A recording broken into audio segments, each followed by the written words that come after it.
Our friendship came all at once after that, like spring floods from the mountains. Before, the boys and I had imagined that his days were filled with princely instruction, statecraft, and spear. But I had long since learned the truth. Other than his lyre lessons and his drills, he had no instruction. One day we might go swimming, another we might climb trees. We made up games for ourselves of racing and tumbling.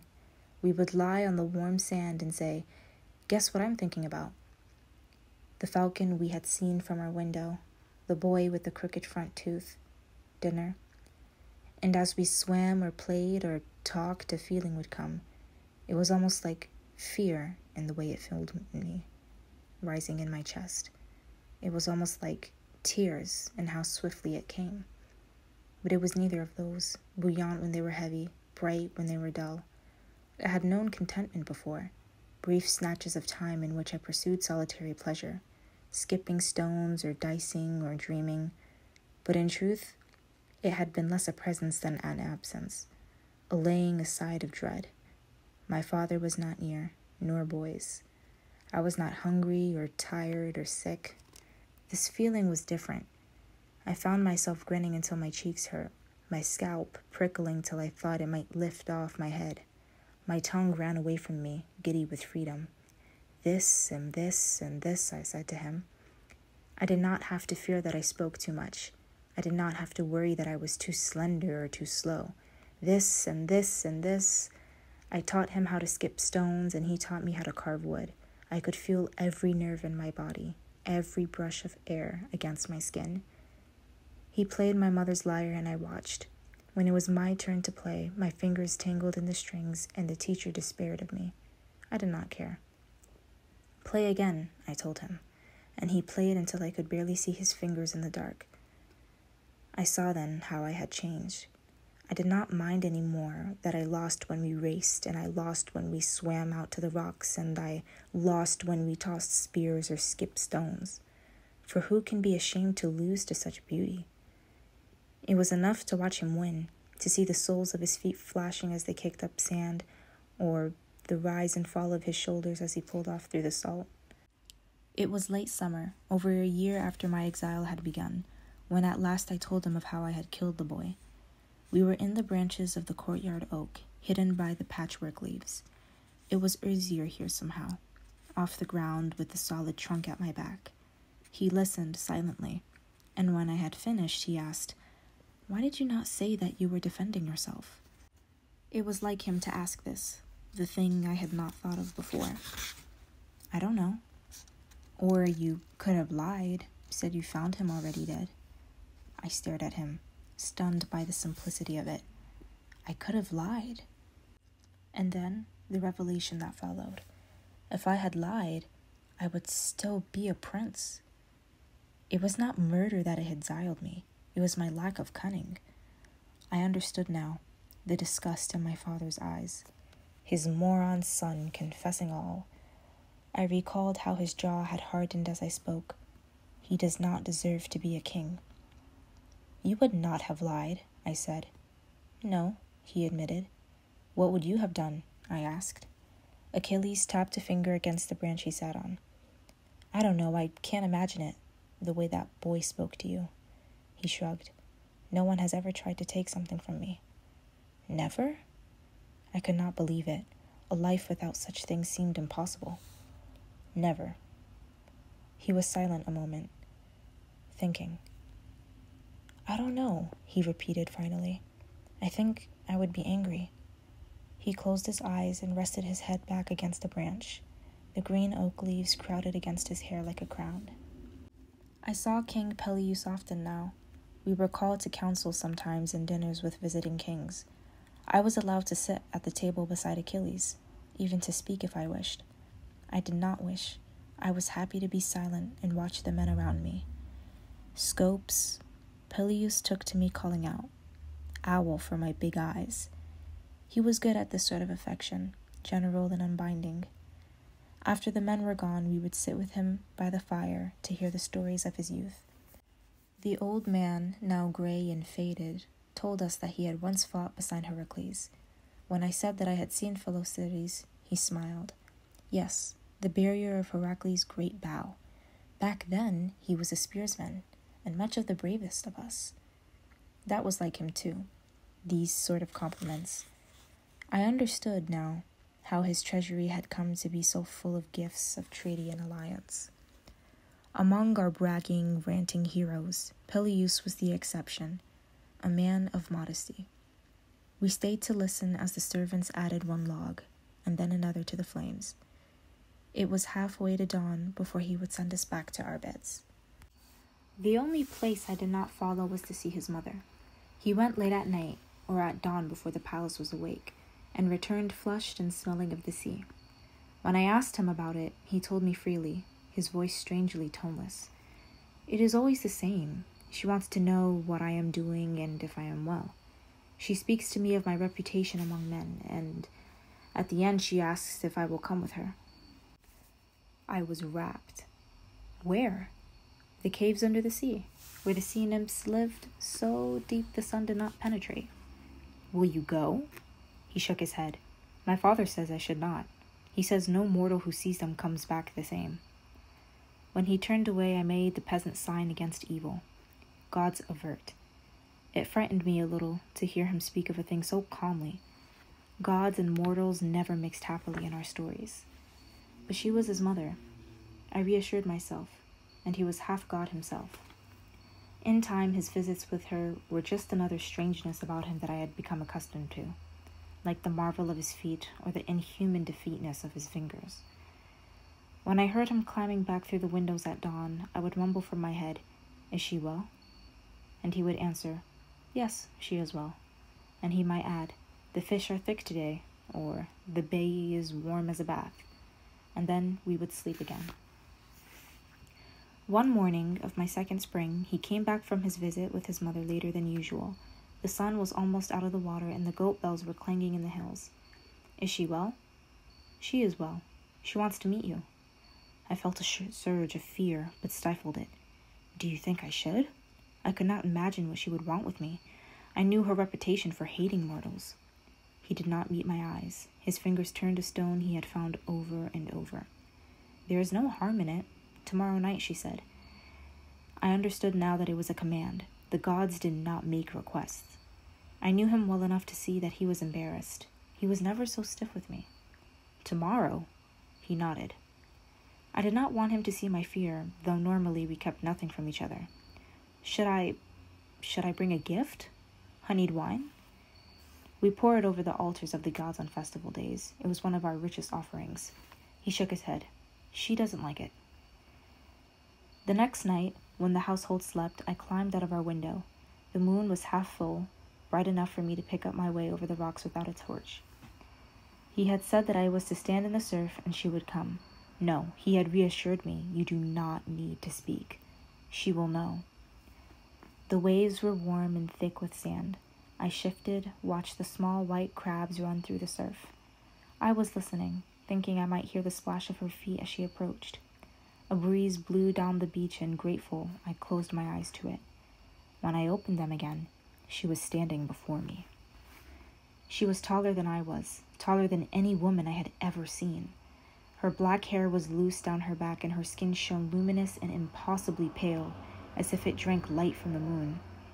She was so close I could smell her, seawater laced with dark brown honey. I did not breathe. I did not dare. "You are Patroclus." I flinched at the sound of her voice, hoarse and rasping. I had expected chimes, not the grindings of rocks in the surf. "Yes, lady." Distaste ran over her face. Her eyes were not like a human's. They were black to their center and flecked with gold. I could not bring myself to meet them. "He will be a god," she said. I did not know what to say, so I said nothing. She leaned forward, and I half thought she might touch me, but of course she did not. "Do you understand?" I could feel her breath on my cheek, not warm at all, but chilled like the depths of the sea. "Do you understand?" He had told me that she hated to be kept waiting. "Yes." She leaned closer still, looming over me. Her mouth was a gash of red, like the torn open stomach of a sacrifice, bloody and orcular.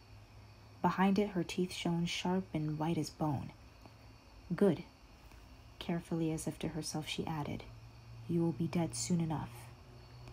She turned and dove into the sea, leaving no ripples behind her. I did not go straight back to the palace. I could not. I went to the olive grove instead to sit among the twisting trunks and fallen fruits. It was far from the sea. I did not wish to smell the salt now. "You will be dead soon enough." She had said it coldly, as a fact.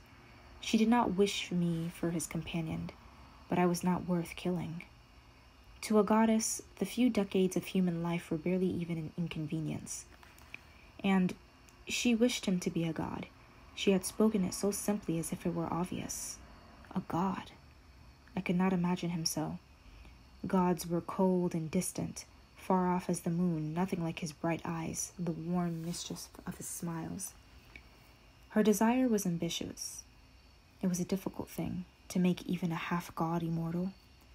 True, it had happened before, to Heracles and Orpheus and Orion. They sat in the sky now, presiding as constellations, feasting with the gods on ambrosia. But these men had been the son of Zeus, their sinews strong with the purest ichor that flowed. Thetis was a lesser of the lesser gods, a sea nymph only. In our stories, these divinities had to work by welding and flattery, by favors won from stronger gods. They could not do much themselves, except live forever. "What are you thinking about?" It was Achilles, come to find me. His voice was loud in the quiet grove, but I did not startle. I had half expected him to come. I had wanted him to. "Nothing," I said. It was untrue. I guess it always is. He sat down behind me, his feet bare and dusty. "Did she tell you that you would die soon?" I turned to look at him, startled. "Yes," I said. "I'm sorry," he said. The wind blew the gray leaves above us, and somewhere I heard the soft pat of an olive fall. "She wants you to be a god," I told him. "I know." His face twisted with embarrassment, and in spite of itself my heart lightened. It was such a boyish response, and so human. Parents everywhere. But the question still waited to be asked. I could do nothing until I knew the answer. "Do you want to be—" I paused, struggling, though I had promised myself I wouldn't. I had sat in the grove, practicing this question as I waited for him to find me. "Do you want to be a god?" His eyes were dark in the half-light. I could not make out the gold flecks in the green. "I don't know," he said at last. "I don't know what it means or how it happens." He looked out at his hands, clasping his knees. "I don't want to leave here. When would it happen anyway? Soon?" I was at a loss. I knew nothing of how gods were made. I was mortal only. He was frowning now, his voice louder. "And is there really a place like that? Olympus? She doesn't even know how she will do it. She pretends she knows. She thinks I become fatuous enough." He trailed off. This at least I could follow. "Then the gods will take you voluntarily." He nodded, but he had not answered my question. "Achilles." He turned to me, his eyes still filled with frustration, with a sort of angry bewilderment. He was barely 12. "Do you want to be a god?" It was easier this time. "Not yet," he said. A tightness I had not known was there eased a little. I would not lose him yet. He cupped a hand against my chin. His features looked finer than usual, like carved marble. "I'd like to be a hero, though. I think I could do it. If the prophecy is true. If there's a war, my mother says I am better even than Heracles was." I did not know what to say to this. I did not know if it was a motherly bias or fact. I did not care. Not yet. He was silent a moment, then turned to me suddenly. "Would you want to be a god?" There, among the moss and olives, it struck me as funny. I laughed, and a moment later he did too. "I do not think that is likely," I told him. I stood, put down a hand for him. He took it, pulled himself up. Our tunics were dusty, and my feet tingled slightly with drying sea salt. "There were figs in the kitchen. I saw them," he said. "We were only 12, too young to brood. I bet I could be more than you. Race ya!" I laughed. We ran. The next summer we turned 13. Him first, and then me. Our bodies began to stretch, pulling at our joints till they were aching and weak. In Peleus's shining bronze armor, I almost did not recognize myself, lanky and gaunt, stork legs and sharpening chin. Achilles was taller still, seeming to tower above me. Eventually, we would be of a height, but he came to his maturity sooner, with a startling speed, primed perhaps by the divinity in his blood. The boys, too, were growing older. Regularly now we heard moans behind closed doors and saw shadows returning to their beds before dawn. In our countries, a man often took a wife before his beard was fully fledged. How much earlier, then, did he take a serving girl? It was expected. Very few men came to their marriage beds without having done so. Those who did were unlucky indeed, too weak to compel, too ugly to charm, and too poor to pay. It was customary for a palace to have a full complement of nobly born women as servants for the mistress of the house. But Peleus had no wife in the palace, and so the women we saw were mostly slaves. They had bought or taken in warfare, or bred for those who were. During the day, they poured wine and scrubbed floors and kept the kitchen. At night, they belonged to soldiers or foster boys, to visiting kings or Peleus himself. The swollen bellies that followed were not a thing of shame. They were profit, more slaves. These unions were not always rape. Sometimes there was mutual satisfaction and even affection. At least, that is what the men who spoke about them believed. It would have been easy, infinitely easy, for Achilles or me to have bedded one of these girls ourselves. At 13, we were almost late to do so, especially him. As princes, were known for their appetites. Instead, we watched in silence as the foster boys pulled girls onto their laps, or Peleus summoned the prettiest to his room after dinner. Once, I even heard the king offer her to his son. He answered, almost diffidently, "I am tired tonight." Later, as we walked back to our room, he avoided my eyes. And I was shy and silent with all but Achilles. I could scarcely speak to the other boys, let alone a girl. As a comrade of the prince, I suppose I would not have had to speak. A gesture or a look would have been enough. But such a thing did not occur to me. The feelings that stirred in me at night seemed strangely distant from those servant girls with their lowered eyes in obedience. I watched a boy fumbling at a girl's dress, the dull look on her face as she poured his wine. I did not wish for such a thing. One night we had stayed late in Peleus's chamber. Achilles was on the floor, an arm thrown beneath his head for a pillow. I sat more formally, in a chair. It was not just because of Peleus. I did not like the sprawling length of my new limbs. The old king's eyes were half closed. He was telling us a story. Meleager was the finest warrior of his day, but also the proudest. He expected the best of everything, and because the people loved him, he received it. My eyes drift to Achilles. His fingers were stirring just barely in the air. He often did this when he was composing a new song. The story of Meleager, I guessed, as his father told it. But one day, the king of Calydon said, "Why must we give so much to Meleager? There are so other worthy men in Calydon." Achilles shifted, and his tunic pulled tightly across his chest. That day I heard a servant girl whispering to her friend, "Do you think the prince looked at me at dinner?" Her tone was one of hope. Meleager heard the words of the king and was enraged. This morning he had leapt onto my head and pressed his nose against mine. "Good morning," he'd said. I remember the heat of him against my skin. He said, "I will not fight you for any longer."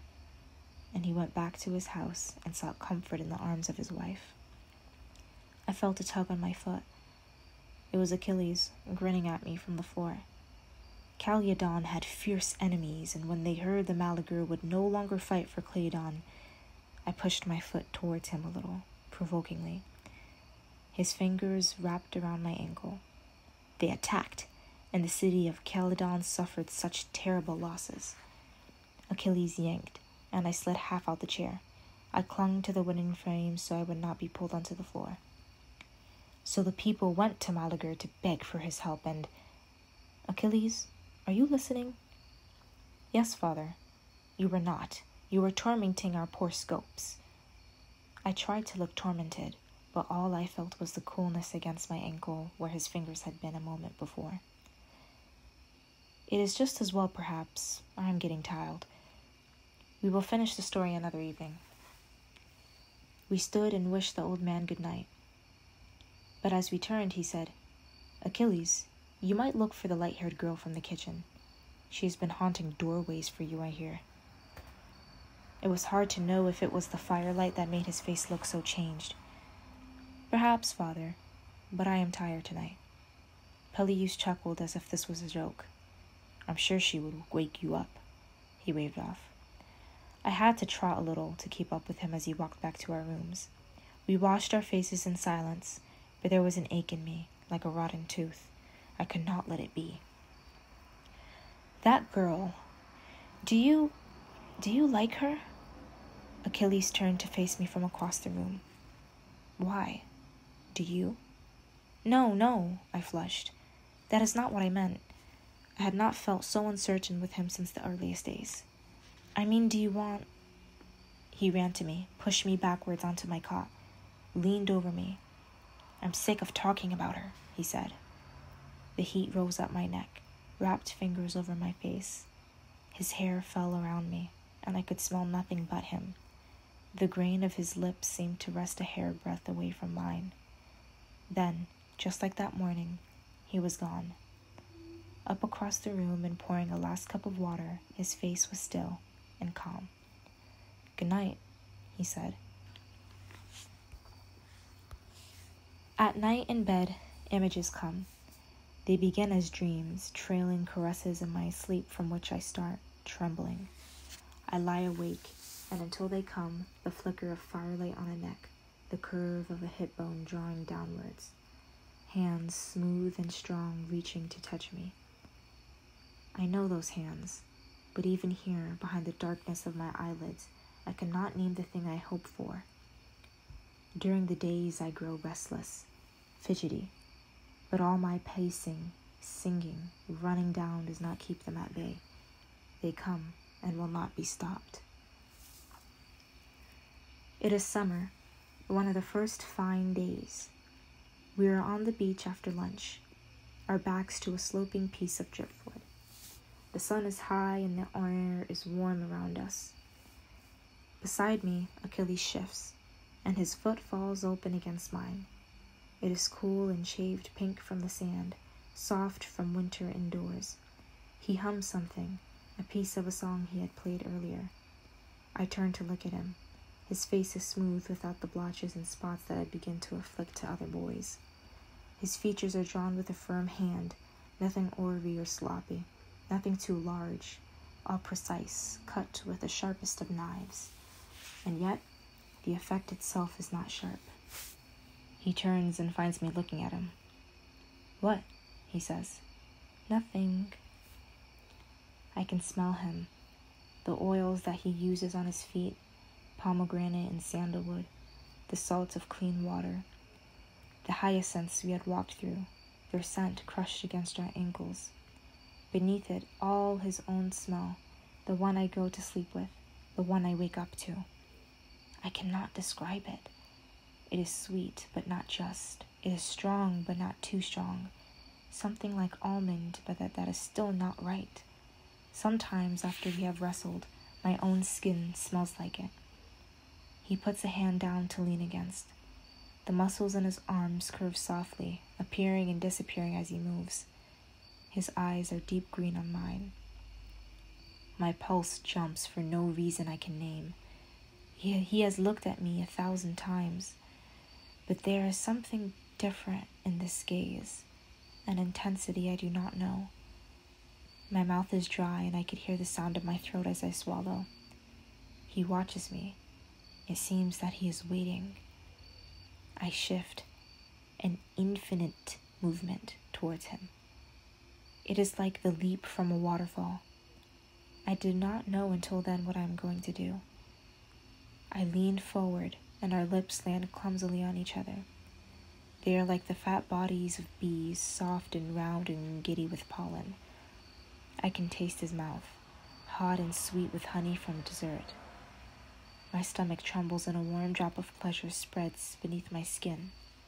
More. The strength of my desire, the speed with which it flowers, shocks me. I flinch and startle back from him.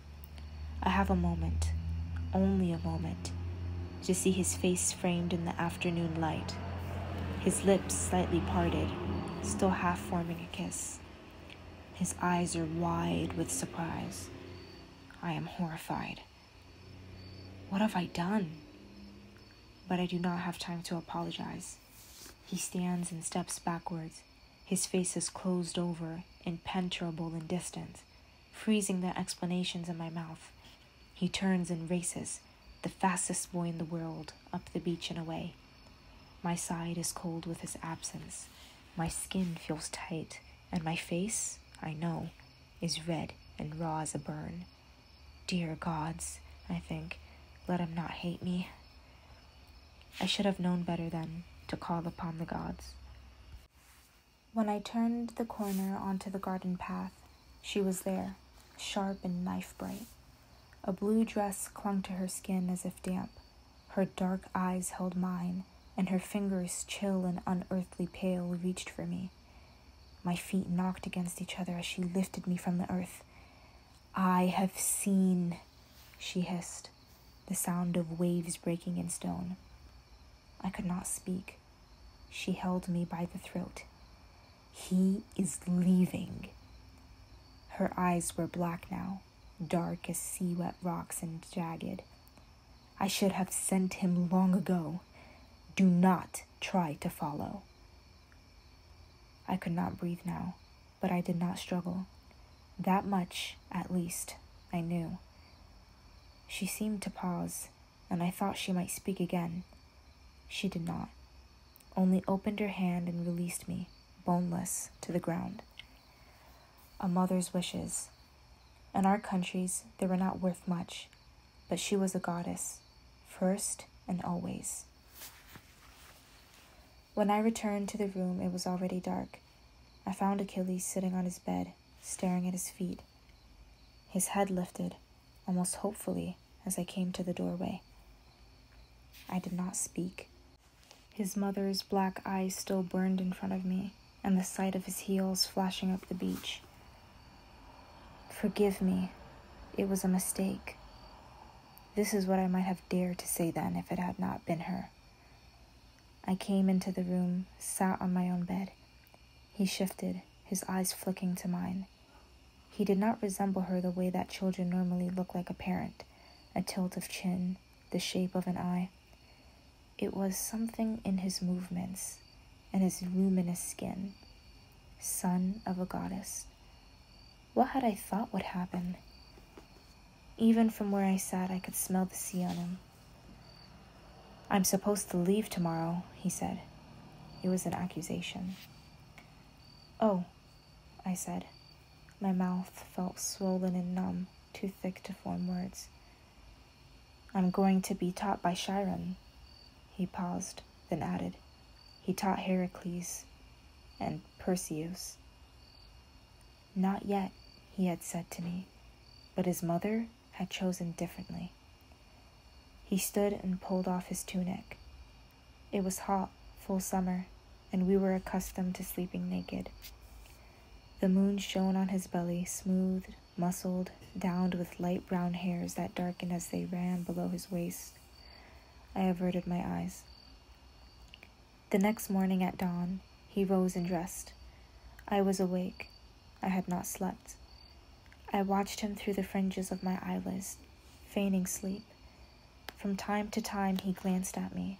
In the dim half-light, His skin glowed gray and smooth as marble. He slung his bag over his shoulder and paused, a last time at the door. I remember him there, outlined in the stone frame, his hair falling loose, still untidy from sleep. I closed my eyes, and a moment paused.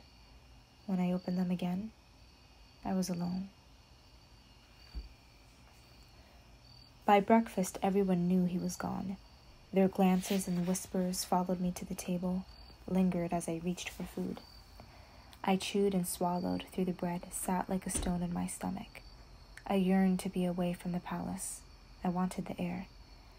I walked to the olive grove, the earth dry beneath my feet. I half wondered if I was expected to join the boys now that he is gone. I half wondered if anyone would notice whether I did. I half hoped they would. Whip me, I thought. I could smell the sea. It was everywhere, in my hair and my clothes, and the sticky damp of my skin. Even here in the grove, amidst the must of leaves and earth, the unwholesome salty decay still found me. My stomach heaved a moment, and I leaned against the scabbed trunk of a tree. The rough bark pricked my forehead, steadying me. I must get away from this smell, I thought. I walked north to the palace road, a dusty strip worn smooth by wagon wheels and horses' hooves. A little beyond the palace yard it divided. One half ran south and west, through grass and rocks and low hills. That was the way I had come, 3 years ago. The other half twisted northwards, towards Mount Orthus, and from beyond to Mount Pelion. I traced it with my eyes. It skirted the wooded foothills for some time before disappearing within them. The sun bore down on me, hot and hard in the summer sky, as if it would drive me back to the palace. Yet I lingered. I had heard they were beautiful, our mountains, pears and cypress and streams of just melted ice. It would be cool there and shaded, far away from the diamond-bright beaches and the flashing of the sea. I could leave. The thought was sudden, arresting. I had come to the road meaning only to escape the sea, but the path lay before me in the mountains, and Achilles. My chest rose and fell rapidly, as if trying to keep pace with my thoughts. I had nothing that belonged to me, not a tunic, not a sandal. They were Peleus's all. I do not need to pack even. Only my mother's lyre, kept in the wooden chest with the inner room, stayed me. I hesitated a moment, thinking I might try to go back to take it with me. But it was already midday. I had only the afternoon to travel before they would discover my absence. So I flattered myself and sent after me. I glanced back at the palace and saw no one. The guards were elsewhere. Now, it must be now. I ran, away from the palace, down the path towards the woods, feet stinging as they slapped the heat-baked ground. As I ran, I promised myself that if I ever saw him again, I would keep my thoughts behind my eyes. I had learned now what it was to cost me if I did not. The ache in my legs, the kniving heavens of my chest felt clean and good. I ran. Sweat slicked my skin, fell upon the earth beneath my feet. I grew dirtier, then dirtier. Dust and broken bits of leaves clung to my legs. The world around me narrowed to the pounding of my feet in the next dusty yard of road. Finally, after an hour, 2, I could not go further. I bent over in pain, the bright afternoon sun wavering to black, the rush of blood deafening in my ears.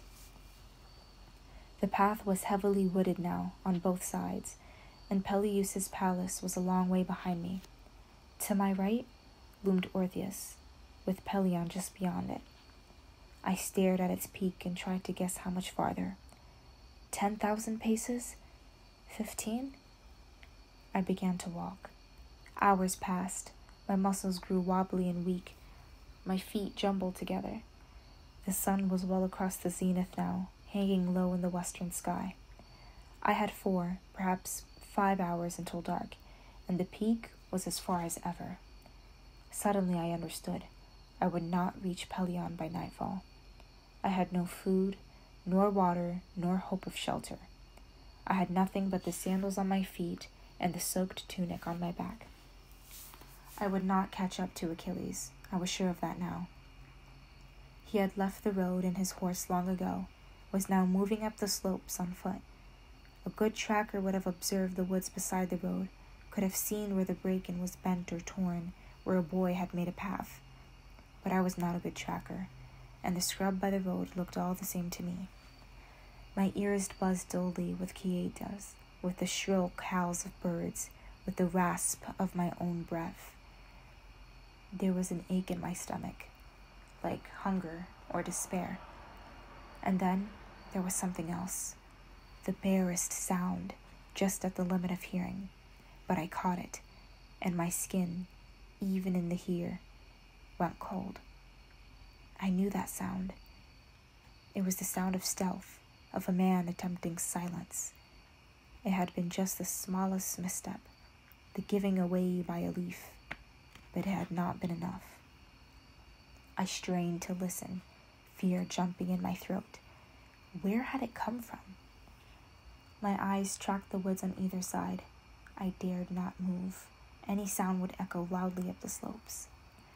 I had not thought of dangers as I ran, but now my mind tumbled with them. Soldiers sent by Peleus or Thetis herself, white hands cold as sand on my throat, or bandits. I knew that they wanted by roads, but I remembered stories of boys taken and kept until they died of mesus. My fingers pinched themselves white as I tried to still all breath, all movement, to give nothing away. My gaze caught on the thick clutch of blooming yarrow that could hide me. Now, go! There was movement from the woods at my side, and I jerked my head towards it. Too late. Someone struck me from behind, throwing me forward. I landed heavily, face down on the ground with the person already on top of me. I closed my eyes and waited for a knife. There was nothing but silence in the knees that pinned me back. A moment passed, and it came to me that the knees were not so very heavy and were placed so that the pressure would not hurt. Patroclus. I did not move. The knees lifted, and hand reached towards down to me, gently over. Achilles was looking down at me. I hoped that you would come, he said. My stomach rolled away with nerves and relief at once. I drank him in, the bright hair, the soft curve of his lips upwards. My joy was so sharp I did not dare to breathe. I did not know what I might have said then. I'm sorry, perhaps, or perhaps something more. I opened my mouth. Is the boy hurt? A deep voice spoke from behind us both. Achilles' head turned. From where I was beneath him, I could only see the legs of the man's horse, chestnut, fitlocks dulled with dust. The voice again, measured and deliberate. I am assuming Achilles, Pelides, that this is why you have not yet joined me on the mountain? My mind groped towards understanding. Achilles had not gone to Chiron. He waited here. For me. Greetings, Master Chiron, and my apologies. Yes, it is why I have not come. He was using his prince's voice. I see. I wished that Achilles would get up. I felt foolish here on the ground beneath him, and I was also afraid.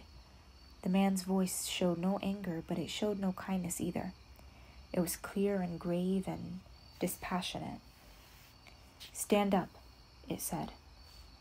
Slowly, Achilles rose. I would have screamed then if my throat had not closed over with fear.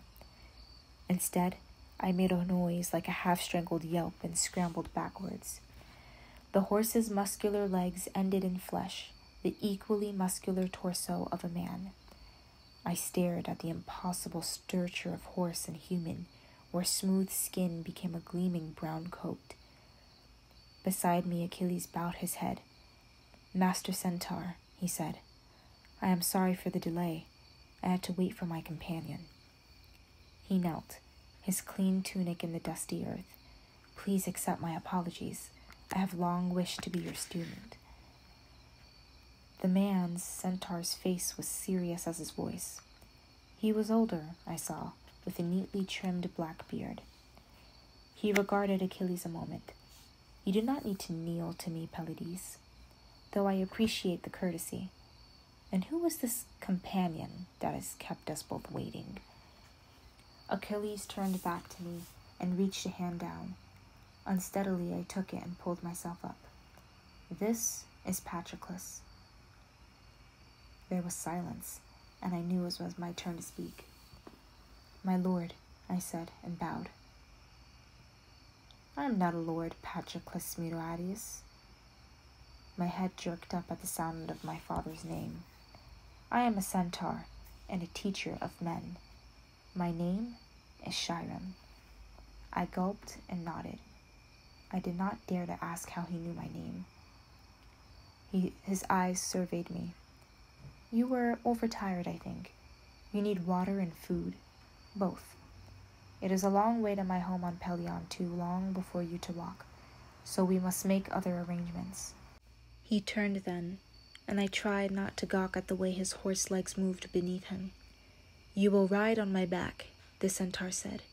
I do not usually offer such things on first acquaintance, but exceptions must be made. He paused.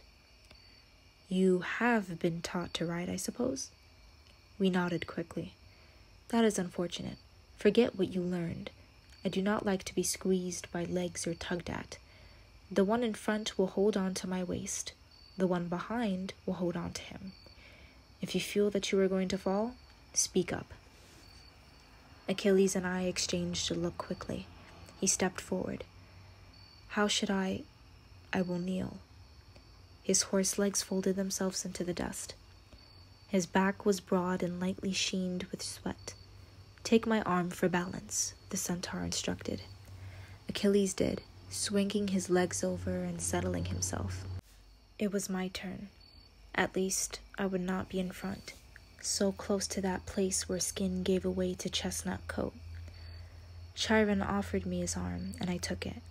It was muscled and large, thickly covered with black hair that was nothing like the color of his horse half. I seated myself, my legs stretched across the wide back almost to discomfort. Chiron added, I will stand now.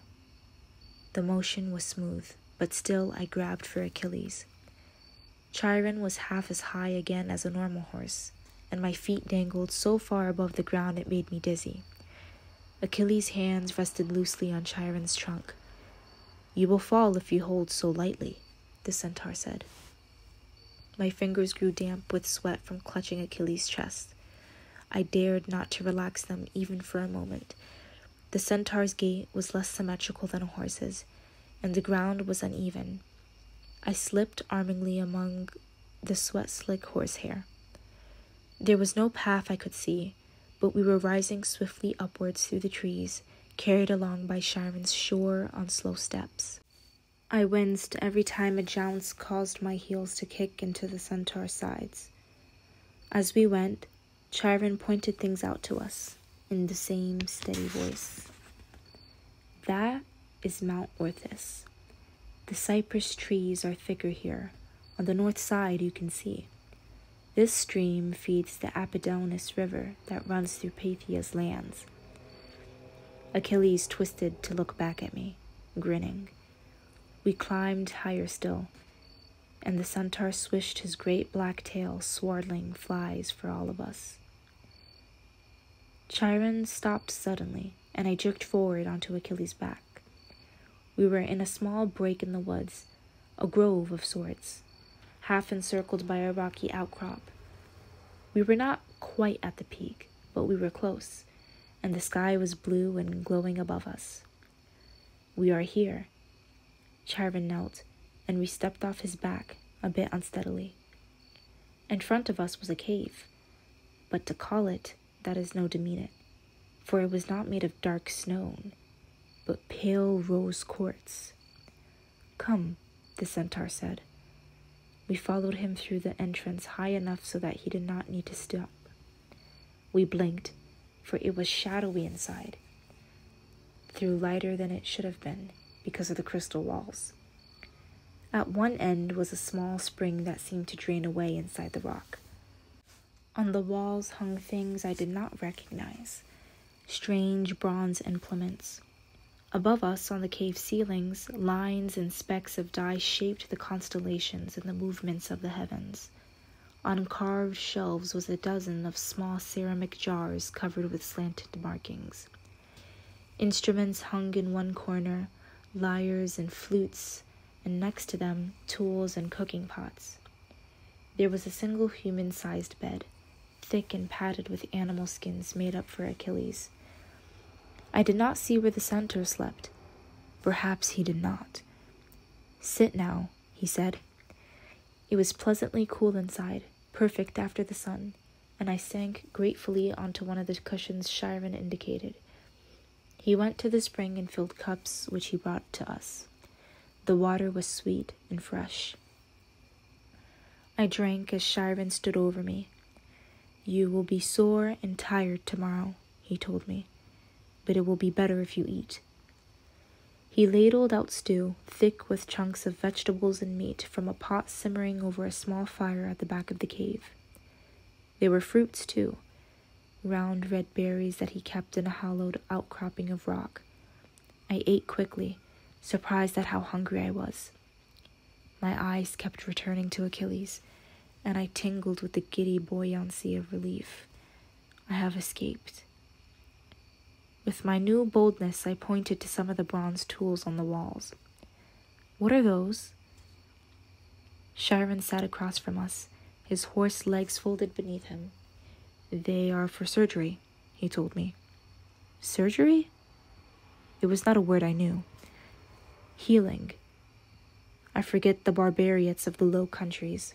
His voice was neutral and calm, factual. "Sometimes a limb must go. Those are for cutting, those are for suturing. Often by removing some, we may save the rest." He watched me staring at them, taking in the sharp, saw-toothed edges. "Do you wish to learn medicine?" I flushed. I don't know anything about it." "You answered a different question than the one I asked." "I'm sorry, Master Chiron." I did not want to anger him. "He will send me back." "There is no need to be sorry. Just simply answer." I stammered a little bit. Yes, I would like to learn. It seems useful, does it not?" "It is very useful," Chiron agreed. He turned to Achilles, who had been following the conversation. "And you, Pelides, do you think medicine is useful?" "Of course," Achilles said. "Please do not call me Pelides. Here I am. I am just Achilles." Something passed through Chiron's dark eyes, a flicker that was almost amusement. "Very well. Do you see anything you wish to know of?" "Those." Achilles was pointing to the musical instruments, the lyres and flutes and seven-stringed kithara. "Do you play?"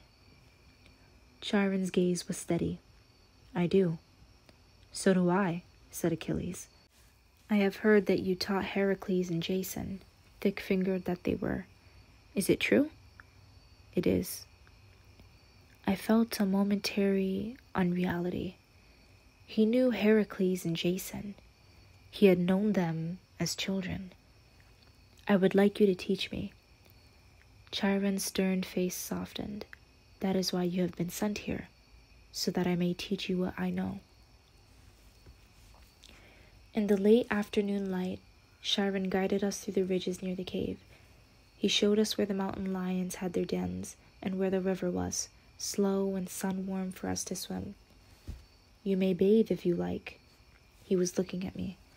I had forgotten how grimy I was, sweat-stained and dusty from the road. I ran a hand through my hair and felt the grit. "I will too," Achilles said. He pulled off his tunic, and a moment after I followed. The water was cool in the depths, but not unpleasantly so.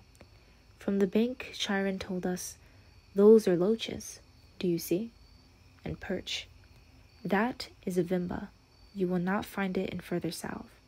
You may know it by the upturned mouth and sliver belly." His words mingled with the sound of the river over its rocks, soothing any strangeness there might have been between Achilles and me. There was something in Chiron's face, firm and calm and imbued with authority, that made us children again, with no world beyond this moment's play and this night's dinner. With him near us, it was hard to remember what might have happened on that day by the beach. Even our bodies felt smaller beside the centaur's bulk. How had we thought we were grown? We emerged from the water, sweet and clean, shaking our hair in the last of the sun. I knelt by the bank and used stones to scrub the dirt and sweat from my tunic. I would have to be naked until it dried, but so far did Chiron's influence stretch that I thought nothing of it. We followed Chiron back to the cave, our wrung-dry tunics draped over our shoulders. He stopped occasionally to point out the trails over hare and corn rakes and deer. He told us we would hunt for them in days to come and learn to track.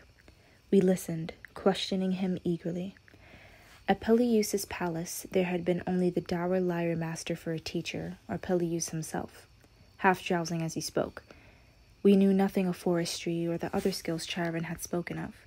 My mind went back to the implements on the cave's wall, the herb and tools of healing. Surgery was the word he had used. It was almost full dark when we reached the cave again. Chiron gave us easy tasks, gathering wood and kindling the fire in the clearing at the cave's mouth. After it caught, we lingered by the flames, grateful for their steady warmth in the cooling air. Our bodies were pleasantly tired, heavy from our exertions, and our legs and feet tangled comfortably as we sat. We talked about where we'd go tomorrow, but lazily, our words fat and slow with contentment. Dinner was more stew and a thin type of bread that Chiron cooked on bronze sheets over the fire. For dessert, berries with mountain-gathered honey. As the fire dwindled, my eyes closed in half-dreaming. I was warm, and the ground beneath me was soft with moss and fallen leaves. I could not believe that only this morning I had woken in Peleus' palace. This small clearing, the gleaming walls of the cave within, were more vivid than the pale white palace had ever been. Chiron's voice, when it came, startled me. "I will tell you that your mother has sent a message, Achilles." I felt the muscles of Achilles' arms tense against me. I felt my own throat tighten. "Oh, what did she say?" His words were careful, neutral. "She said that should the exiled son of Patroclus follow you, I was to bar from your presence." I sat up, all drowsiness gone. Achilles' voice swung carelessly in the dark. "Did she say why?" She did not. I closed my eyes. At least I would not be humiliated before Chiron, the tale of the day at the beach told. But it was bare comfort. Chiron continued, "I assume you know of her feelings on the matter. I do not like to be deceived." My face flushed, and I was glad of the darkness. The centaur's voice sounded harder than it had before. I cleared my throat, rusty and suddenly dry. "I'm sorry," I heard myself say. It's not Achilles' fault. I came on my own. He did not know that I would. I did not think..." I stopped myself. "I hoped that she would not notice." "That was foolish of you." Chiron's face was deep in shadow. "Chiron," Achilles began bravely. The centaur held up a hand. "As it happens, the message came this morning before either of you arrived. So despite your foolishness, I was not deceived." "You knew?" This was Achilles. I would never have spoken so boldly. "Then you have decided you will disregard her message." Chiron's voice held a warning of displeasure. "She is a goddess, Achilles, and your mother besides. Do you think so little of her wishes?" "I honor her, Chiron, but she is wrong in this." His hands were balled so tightly I could see the tendons even in the low light. "And why is she wrong, Pelides?" I watched him through the darkness, my stomach clenching. I did not know what he might say. "She feels that..." He faltered a moment, and I almost did not breathe. "That he is a mortal and a not fit companion." "Do you think he is?" Charon asked. His voice gave him no answer. Yes. My cheeks warmed. Achilles, his jaw jetting, had thrown the word back with no hesitation. I see. The centaur turned towards me. And you, Patroclus, you were worthy? I swallowed. I do not know if I am worthy, but I wish to stay. I paused, swallowed again. Please. There was silence. Then Chiron said, When I brought you both here, I had not decided yet what I would do. Thetis sees my faults, some that are and some that are not. His voice was unreadable again. Hope and despair flared and died in me by turns. She is also young, and has the prejudice of her kind.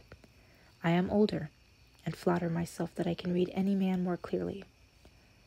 I have no objection to Patroclus as your companion. My body felt hollow in its relief, as if a storm had gone through.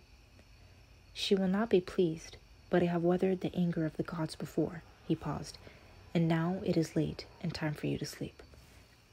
Thank you, Master Chiron. Achilles' voice earnest and vigorous. We stood, but I hesitated.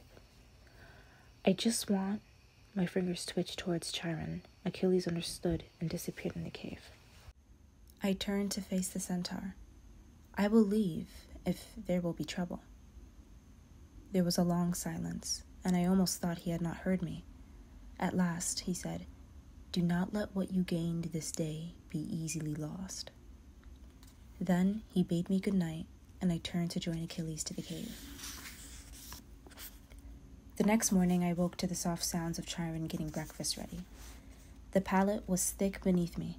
I had slept well and deeply. I stretched, startling a little when my limbs bumped against Achilles, still asleep beside me. I watched him a moment, rosy cheeks and steady breaths.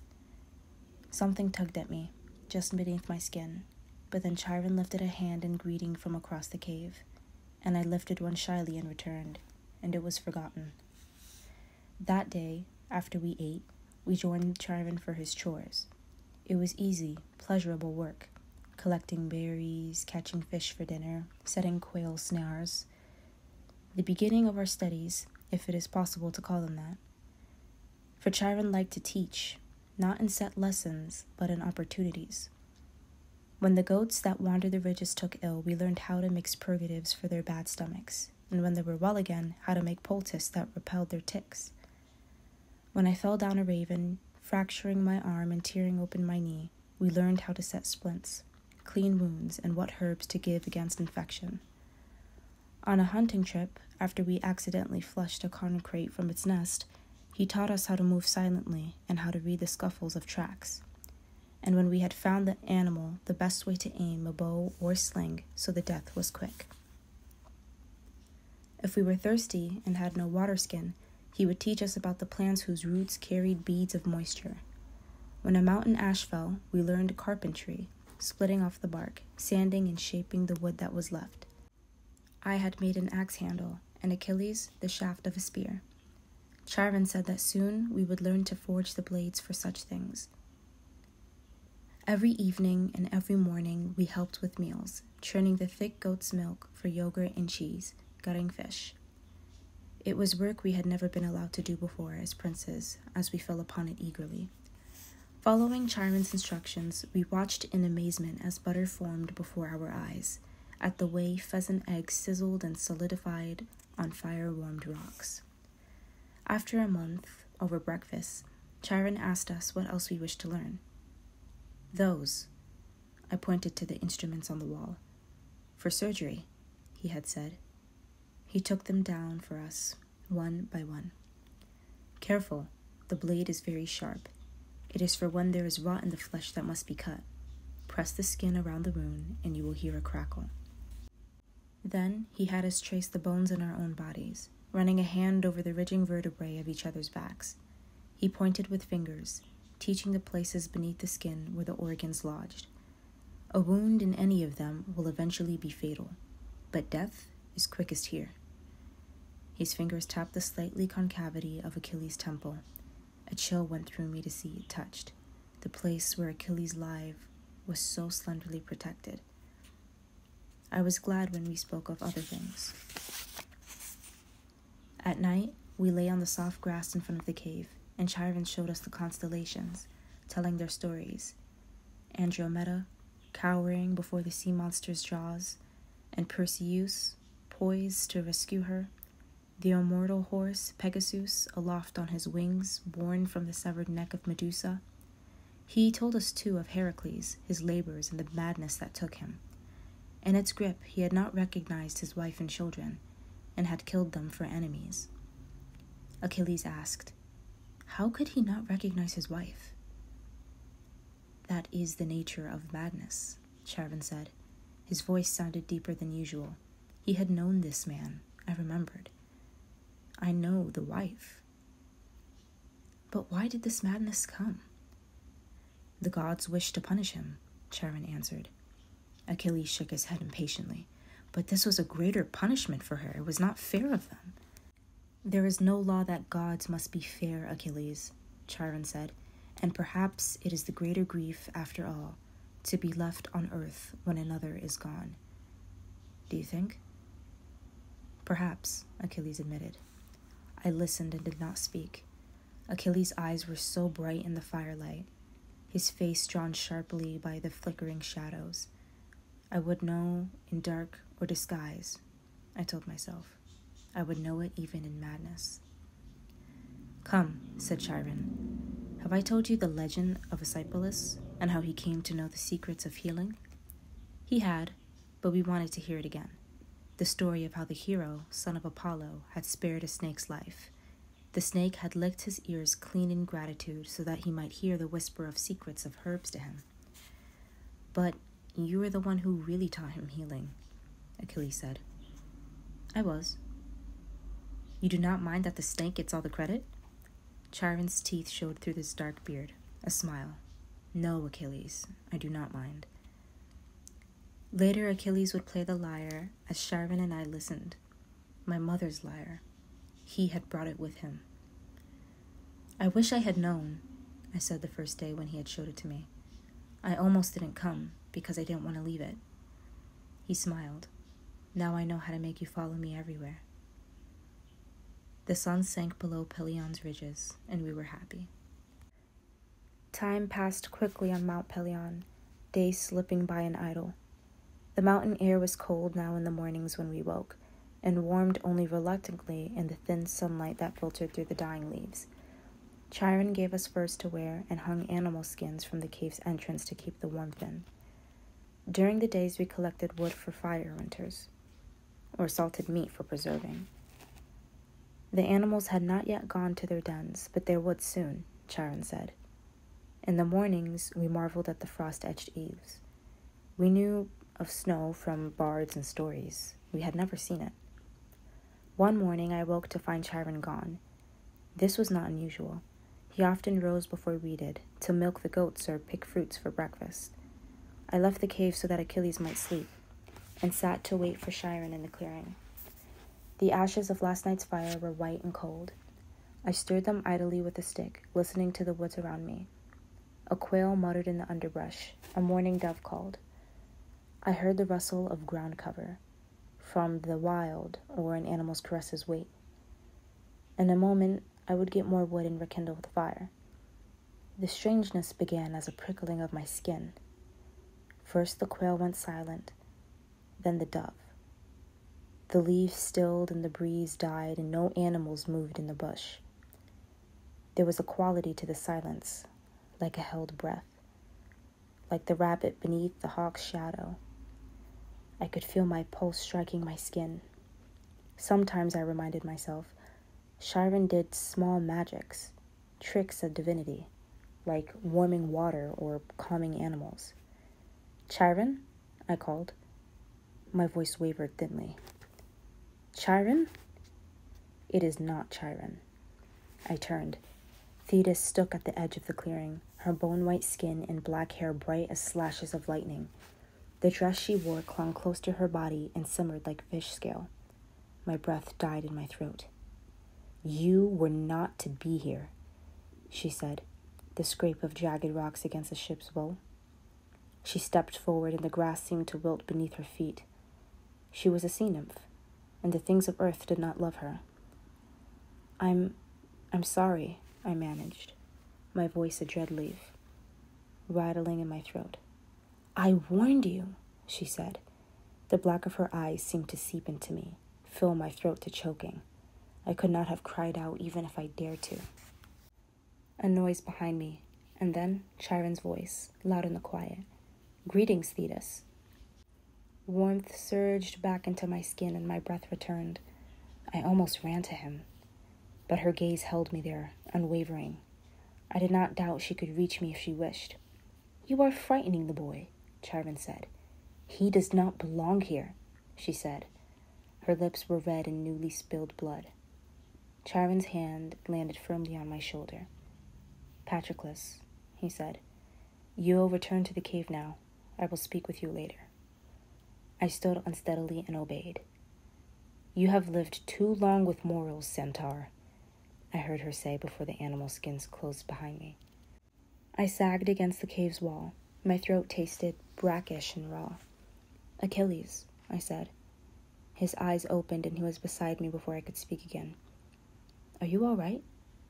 Your mother is here, I said. I saw the tightening of muscle beneath his skin. She did not hurt you. I shook my head. I did not add that I thought she wanted to, that she might have if Chiron didn't come. I must go, he said.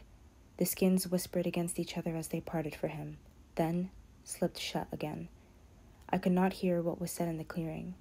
Their voices were low, or perhaps they had gone to speak elsewhere.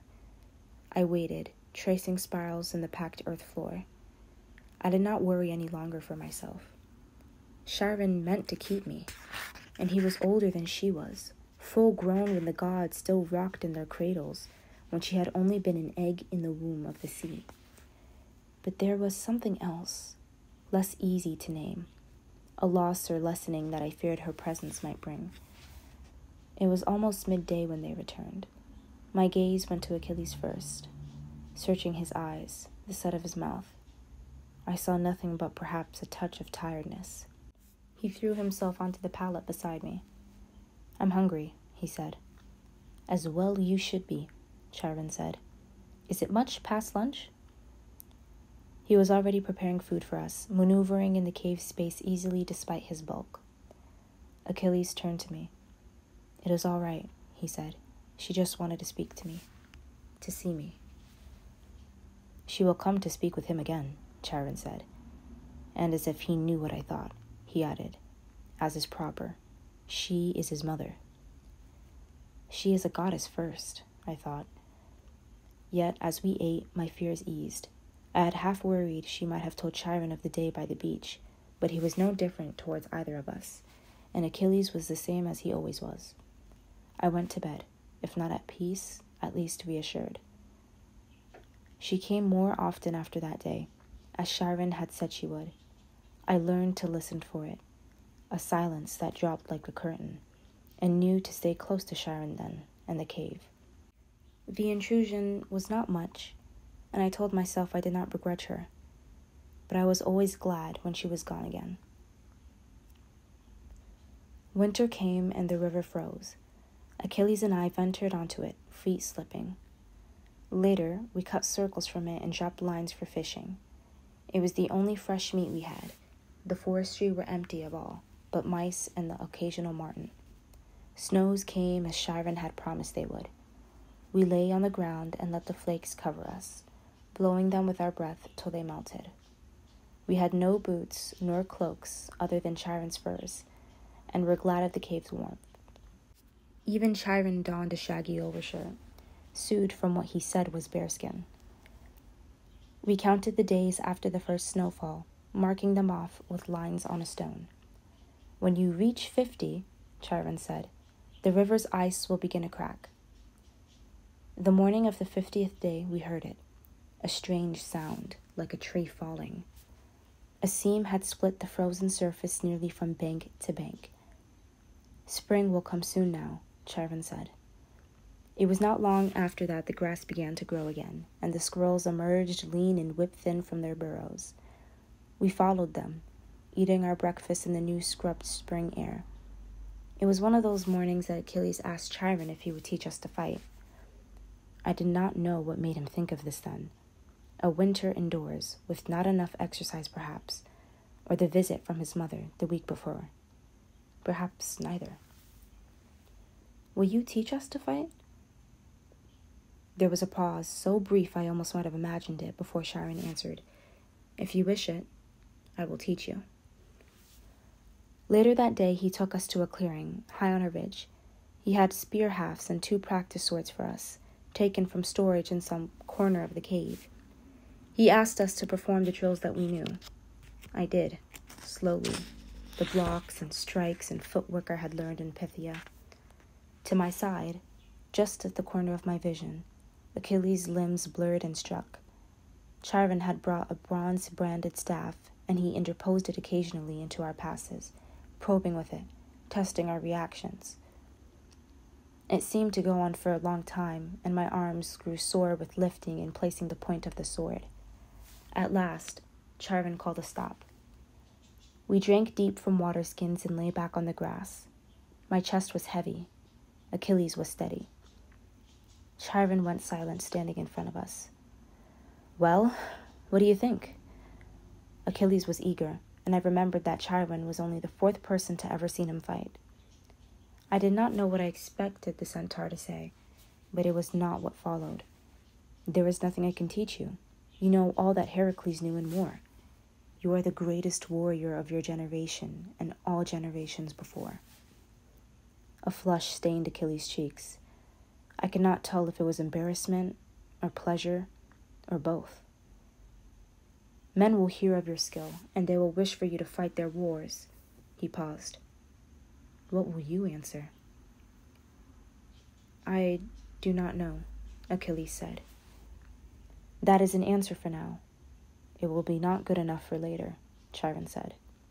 There was a silence then, and I felt that tightness in the air around us. Achilles' face, for the first time since we had come, looked pinched and solemn.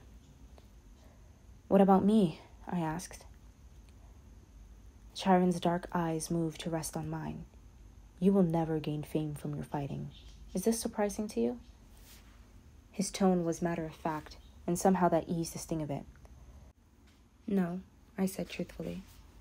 Yet it is not beyond you to be a competent soldier.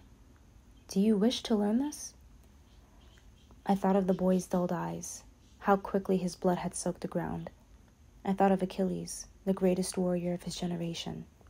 I thought of Thetis, who would take him from me if she could. No, I said. And that was the end of our lessons in soldiery. Spring passed into summer, and the woods grew warm and abundant, lush with game and fruit. Achilles turned 14, and messengers brought gifts for him from Peleus. It was strange to see them here, in their uniforms and palace colors. I watched their eyes flickering over me, over Achilles, over Chiron most of all. Gossip was dear in the palace, and these men would be received like kings when they returned. I was glad to see them shoulder their empty trunks and be gone. The gifts were welcome. New lyre strings and fresh tunics spun from the finest wool. There was a new bow as well, and arrows tipped with iron. We fingered their metal, the keen-edged points that would bring down our dinners in days to come. Some things were less useful. Cloaks stiffed with inglad gold that would give the owner's presence away at 50 paces, and a jewel-studded belt, too heavy to wear for anything practical. There was a horse coat as well, thickly embroidered, meant to adorn the mount of a prince. I hope that is not for me, Chiron said, lifting an eyebrow.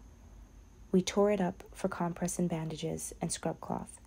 The rough material was perfect for pulling up crusted dirt and food. That afternoon, we lay on the grass in front of the cave. It has almost been a year since we came, Achilles said. The breeze was cool against our skin. It does not feel so long, I answered. I was half sleepy, my eyes lost in the tilting blue of the afternoon sky. Do you miss the palace? I thought of his father's gifts, the servants and their gazes, the whispering gossip they would bring back to the palace. "No," I said. "I don't either," he said. "I thought I might, but I don't." The days turned and the months, and 2 years passed. It was spring and we were 15. The winter ice had lasted longer than usual, and we were glad to be outside once more beneath the sun. Our tunics were discarded and our skin prickled in the light breeze. I had not been so naked all winter. It had been too cold to take off our furs and cloaks beyond quick washes in the hollowed-out rock that served us as our bath. Achilles was stretching, rolling limbs that were stiff from too long indoors. We had spent the morning swimming and chasing game through the forest. My muscles felt wearily content, glad to be used again. I watched him. Other than the unsteady surface of the river, there were no mirrors on Mount Pelion, so I could only measure myself by the change to Achilles. His limbs were still slender, but I could see the muscles in them now, rising and falling beneath his skin as he moved. His face, too, was firmer, and his shoulders broader than they had been. "You look older," I said. He stopped, turned to me. "I do?" "Yes," I nodded. "Do I?" "Come over here," he said. I stood, walked to him. He regarded me a moment. "Yes," he said. "How?" I wanted to know. "A lot?" "Your face is different," he said. "Where?" He touched my jaw with his right hand, drew his fingertips along it. "Here, your face is wider than it once was." I reached up with my own hand to see if I could feel this difference, but it was all the same to me, bone and skin. He took my hand and brought it down to my collarbone. "You were wider here also," he said, "and this." His finger touched gently the soft bulb that had emerged from my throat. I swallowed and felt his fingertip ride against the motion. "Where else?" I asked. He pointed to the trail of fine dark hair that ran down my chest and over my stomach. He paused and my face grew warm. "That's enough," I said, more abruptly than I meant to. I sat again on the grass and he resumed his stretches. I watched the breeze stir his hair. I watched the sun fall on his golden skin. I leaned back and let it fall on me as well. After some time, he stopped and came to sit beside me. We watched the grass and the trees and the nubs of new buds just growing. His voice was remote, almost careless. "You would not be displeased, I think, with how you look now." My face grew warm again, but we spoke no more of it. We were almost 16. Soon Peleus's messengers would come with gifts. Soon the berries would ripen, the fruits would blush and fall into our hands. 16 was our last year of childhood, the year before our fathers named us men, and we would begin to not wear just tunics, but capes and chiton as well. A marriage would be arranged for Achilles, and I might take a wife if I wished to. I thought again of the serving girls with their dull eyes. I remembered the snatches of conversation I had overheard from the boys, the talk of breaths and hips and coupling. "She's like cream. She's that soft. Once her thighs are around you, you'll forget your own name." The boys' voices had been sharp with excitement, their color high. But when I tried to imagine what they spoke of, my mind slid away, like a fish who would not be caught. Other images came into their head. The curve of a neck bent over a lyre, hair gleaming in firelight, hands with their flickering tendons. We were all together that day, and I could not escape. The smell of the oils he used on his feet, the glimpses of skin as he dressed. I would wrench my gaze from him and remember the day on the beach, the coldness in his eyes and how he ran from me. And always I remembered his mother. I began to go off by myself early in the mornings when Achilles still slept, or in the afternoon when he would practice his spear thrusts. I brought a flute with me but rarely played it. Instead, I would find a tree to lean against and breathe the sharp drift of cypress scent flown from the highest part of the mountains. Slowly, as if to escape my own notice, my hand would move to rest between my thighs. There was no shame in this thing that I did, and a greater shame still in the thoughts that came with it.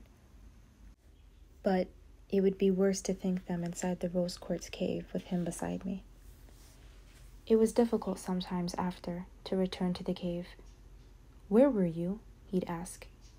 "Just," I'd say, and point vaguely. He'd nod, but I knew he saw the flush that covered my cheeks. The summer grew hotter, and we sought the river's shade, its water that threw off arcs of light as we splashed and dove. The rocks of the bottom were mossy and cool, rolling beneath my toes as I waded. We shouted and frightened the fish, who fled to their muddy holes or quieter waters upstream. The rushing of ice melt, of spring was gone. I lay on my back and let the dusty curtains carry me.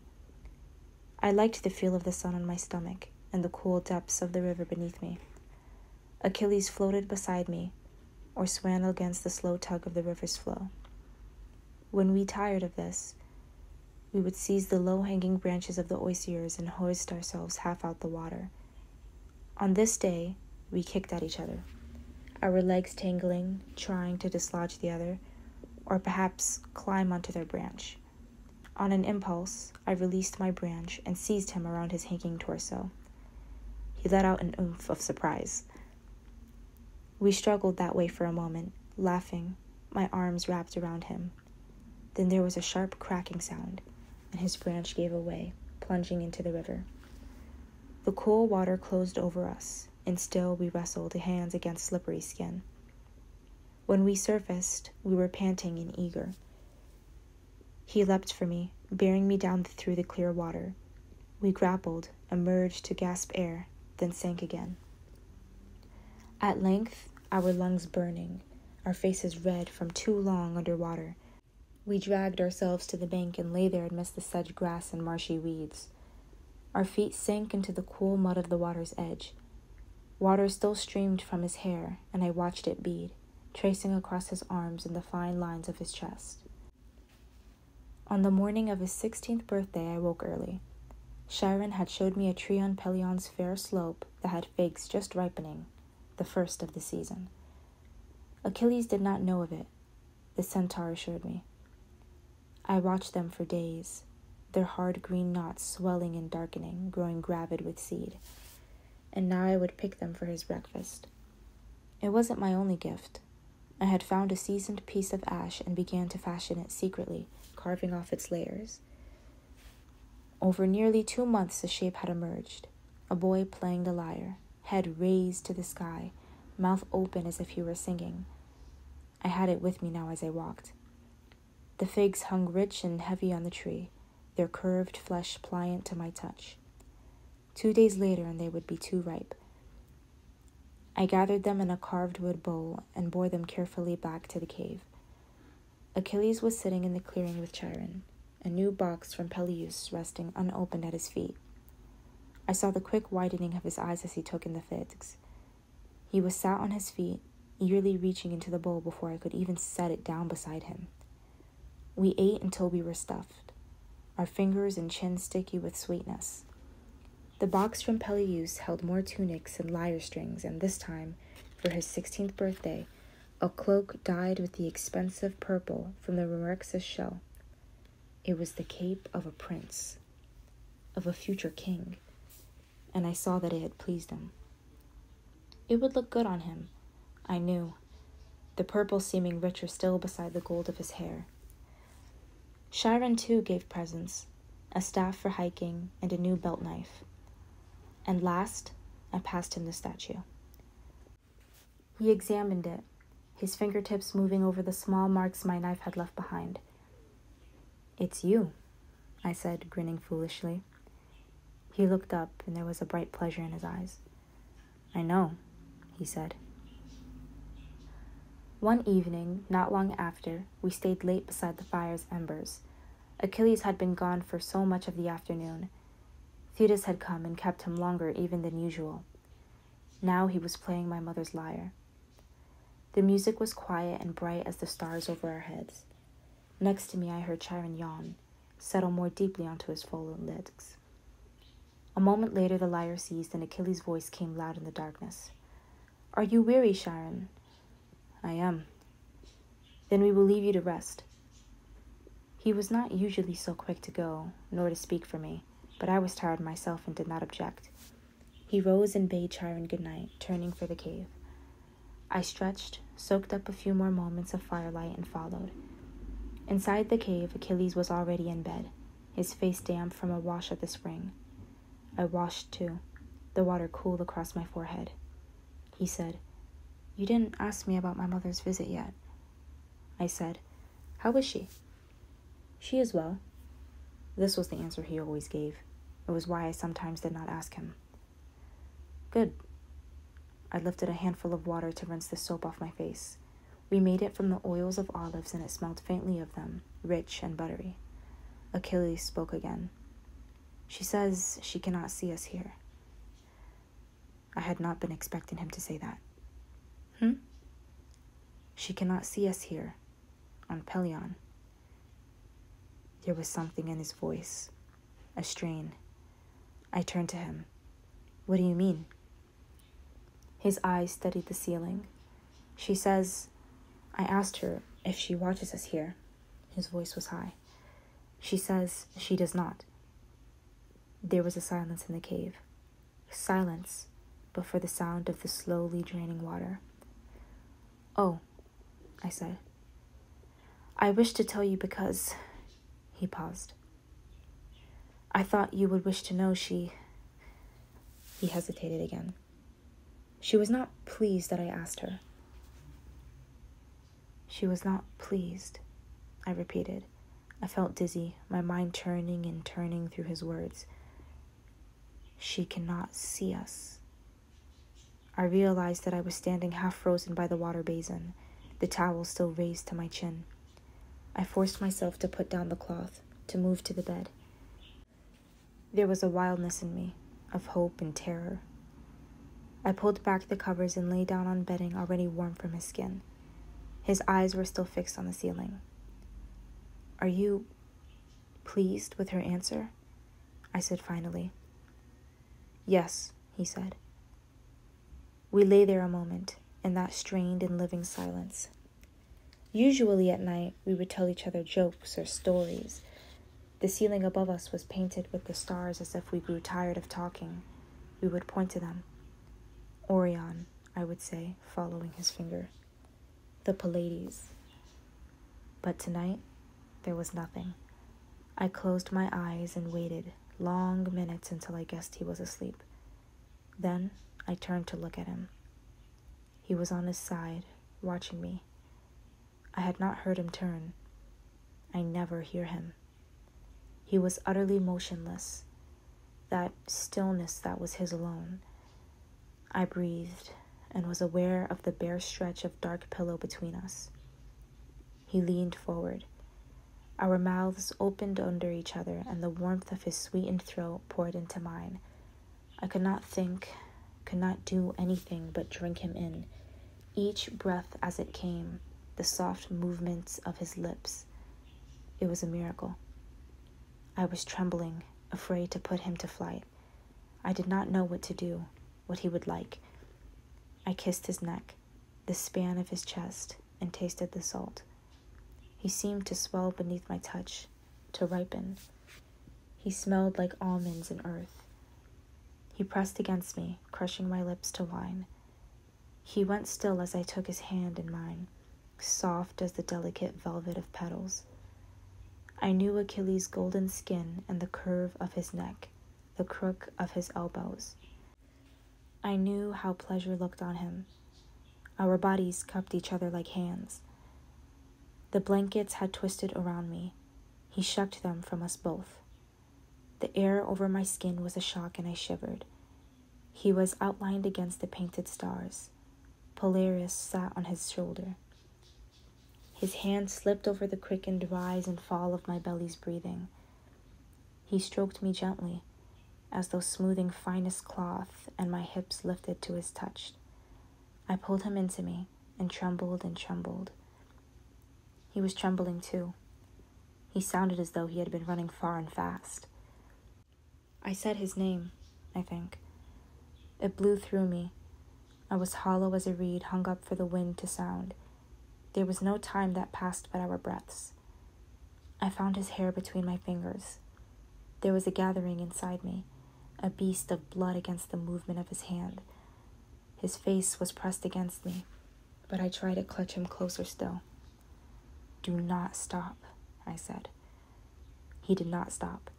The feeling gathered and gathered till a hoarse cry leapt from my throat, and the sharp flowering drove me, arching me against him. It was not enough. My hand reached, found the place of his pleasure. His eyes closed. There was a rhythm he liked. I could feel it. The catch of his breath, the yearning. My fingers were careless, following each quickening gasp. His eyelids were the color of the dawn sky. He smelled like earth after rain. His mouth opened in an articulate cry, and we pressed so close that I felt the spurt of his warmth against me. He shuddered, and we lay still. Slowly, like duskfall, I became aware of my sweat, the dampness of the covers, and the wetness that slid between our bellies. We separated, peeling away from each other, our faces puffy and half-bruised from kisses. The cave smelled hot and sweet, like fruit beneath the sun. Our eyes met, and we did not speak. Fear rose in me, sudden and sharp. This was the moment of truest peril, and I tensed, fearing his regret. He said, "I did not think," and then he stopped. There was nothing in the world I wanted more than to hear what he had not said. "What?" I asked him. "If it is bad, let it be over quickly." "I did not think that we would ever—" He was hesitating over every word, and I could not blame him. "I did not think so either," I said. Are you sorry?" The words were quickly out of him, a single breath. "I am not," I said. "I am not either." There was a silence then, and I did not care about the damp palette or how sweaty I was. His eyes were unwavering, green flecked with gold. A surety rose in me, lodged in my throat. I will never leave him. It will be this, always, for as long as he will let me. If I had had words to speak such a thing, I would have, but there was none that seemed big enough for it, to hold that swelling truth. As if he heard me, he reached for my hand. I didn't need to look. His fingers were etched into my memory, slender and petal-veiled, strong and quick and never wrong. "Patroclus," he said. He was always better with words than I. The next morning I woke lightheaded, my body woozy with warmth and ease. After the tenderness had come more passion. We had been slower then, and lingering, a dreamy night that stretched on and on. Now, watching him stir beside me, his hand resting on my stomach, damp and curled as a flower at dawn, I was nervous again. I remembered in a rush the things I had said and done, the noises I had made. I feared that the spell was broken, that the light that crept through the cave's entrance would turn it all to stone. But then he was awake, his lips forming a half-sleepy greeting, and his hand was already reaching for mine. We lay there, like that, until the cave was bright with morning and Chiron called. We ate, then ran to the river to wash. I savored the miracle of being able to watch him openly, to enjoy the play of dappled light on his limbs, the curving of his back as he dove beneath the water. Later we lay on the riverbank, learning the lines of each other's body anew. This and this and this. We were like gods at the dawning of the world, and our joy was so bright we could see nothing else but the other. If Chiron noticed the change, he did not speak of it, but I could not help but worrying. Do you think he will be angry? We were by the olive grove on the north side of the mountain. The breezes were sweetest here, cool and clean as spring water. I don't think he will. He reached for my collarbone, the line he liked to draw his finger down.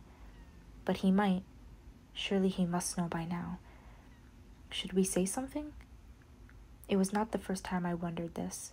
We had discussed it often, eager with conspiracy. If you like. That is what he had said before. You don't think he will be angry? He paused now, considering. I loved this about him. No matter how many times I had asked, he answered me as if it were the first time. I don't know. His eyes met mine. Does it matter? I would not stop. His voice was warm with desire. I felt an answering flush across my skin. But you could tell your father. He might be angry. I said it almost desperately. Soon my skin would grow too warm and I would no longer be able to think. So what if he is? The first time he had said something like this, I had been shocked. That his father might be angry at Achilles would still do as he wished. It was something I did not understand, could barely imagine. It was like a drug to hear him say it. I never tired of it. What about your mother? This was the trinity of my fears. Charon, Peleus, and Thetis. He shrugged. What could she do? Kidnap me? She could kill me, I thought, but I did not say this. The breeze was too sweet and the sun too warm for a thought like that to be spoken. He studied me for a moment. Do you care if they are angry? Yes. I would be horrified to find Chiron upset with me. Disapproval had always burrowed deep in me. I could not shake it off as Achilles did. But I would not let it separate us if it came to that. No, I told him. Good, he said. I reached down to stroke the wisps of hair at his temple. He closed his eyes. I watched his face, tipped up to meet the sun. There was delicacy to his features that sometimes made him look younger than he was. His lips were flushed and full. His eyes opened. Name one hero who was happy. I considered. Heracles went mad and killed his family. Theseus lost his bride and father. Jason's children and new wife were murdered by his old. Bellerophon killed the Chimera, but was crippled by the fall from Pegasus's back. You can't. He was sitting up now, leaning forward. I can't. I know. They will never let you be famous and happy. He lifted an eyebrow. I'll tell you a secret. Tell me. I loved it when he was like this. I'm going to be the first. He took my palm and held it to his. Swear it. Why me? Because you're the reason. Swear it. I swear it, I said, lost in the high color of his cheeks, the flame in his eyes. I swear it, he echoed. We sat like that a moment, hands touching. He grinned. I feel like I could eat the world raw. A trumpet blew, somewhere on the slopes beneath us. It was abrupt and ragged, as if sounded in warning. Before I could speak or move, he was on his feet, his dagger out, slapped from the sheath on his thigh. It was only a hunting knife, but in his hands it would be enough. He still poised, utterly still, listening with all of his half-god senses. I had a knife too. Quietly I reached for it and stood. He had placed himself beneath me in the sound. I did not know if I should go to him and stand beside him with my own weapon lifted. In the end, I did not. It had been a soldier's trumpet in battle, and Chiron had so bluntly said was his gift, not mine. The trumpet sounded again.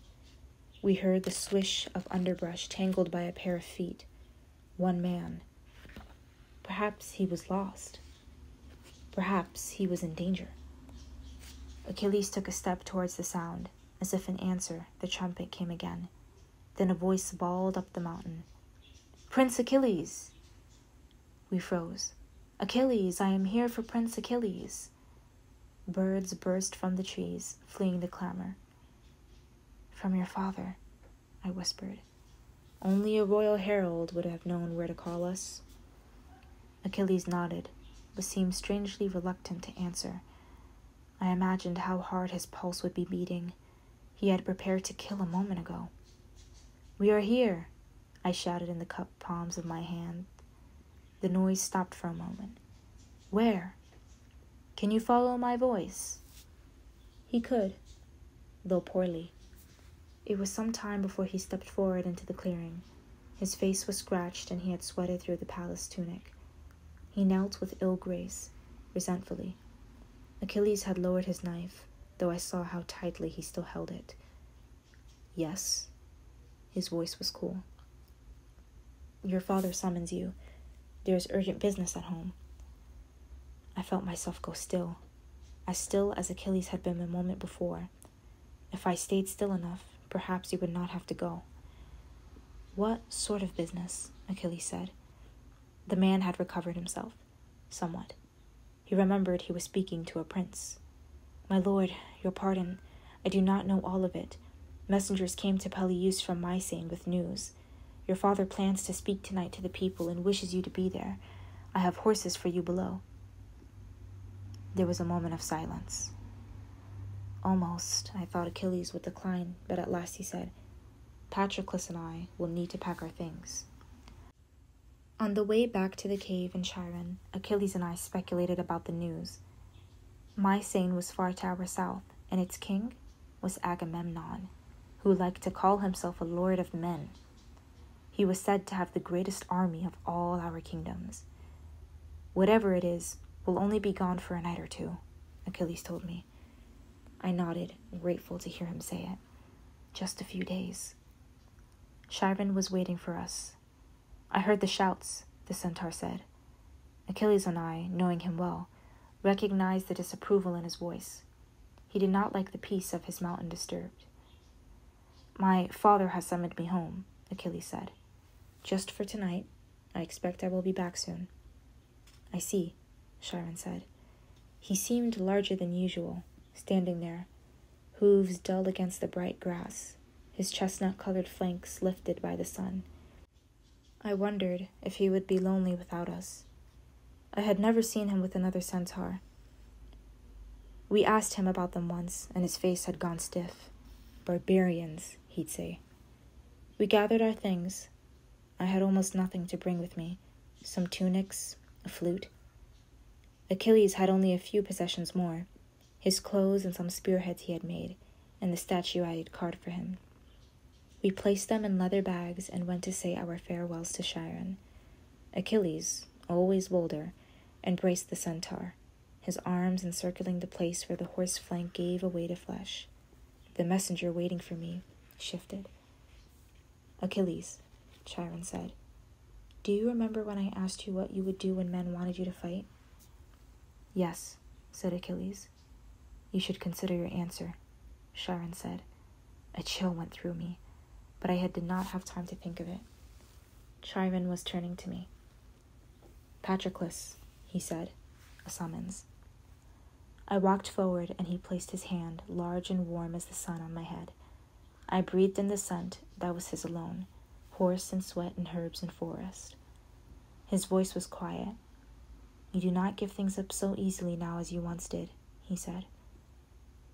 I did not know what to say to this, so I said, "Thank you." A trace of smile. "Be well." Then his hand was gone, leaving my head chilled in its absence. "We will be back soon," Achilles said again. Chiron's eyes were dark in the slanting afternoon light. "I will look for you," he said. We shouldered our bags and left the cave's clearing. The sun was already past the meridian, and the messenger was impatient. We moved quickly down the hill and climbed on the horses that waited for us. A saddle felt strange after so many years on foot, and the horses unnerved me. I half expected them to speak, but of course they could not. I twisted in my seat to look back at Pelion. I hoped that I might be able to see the rose quartz cave or maybe Chiron himself, but we were too far. I turned to face the road and allowed myself to be led by Pythia.